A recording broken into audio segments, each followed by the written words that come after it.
3 anys després d'intentar optar a la secretaria general, Francesc Romeu torna a aparèixer en la complicada escena del PSPB per a disputar-li el lideratge a Jorge Alarte.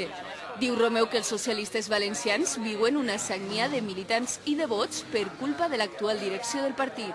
La gent està cansada de bandoleros de la política, perquè la gent està cansada d'actituds dèspotes que maltracten la militància i així el resultat del cens actual.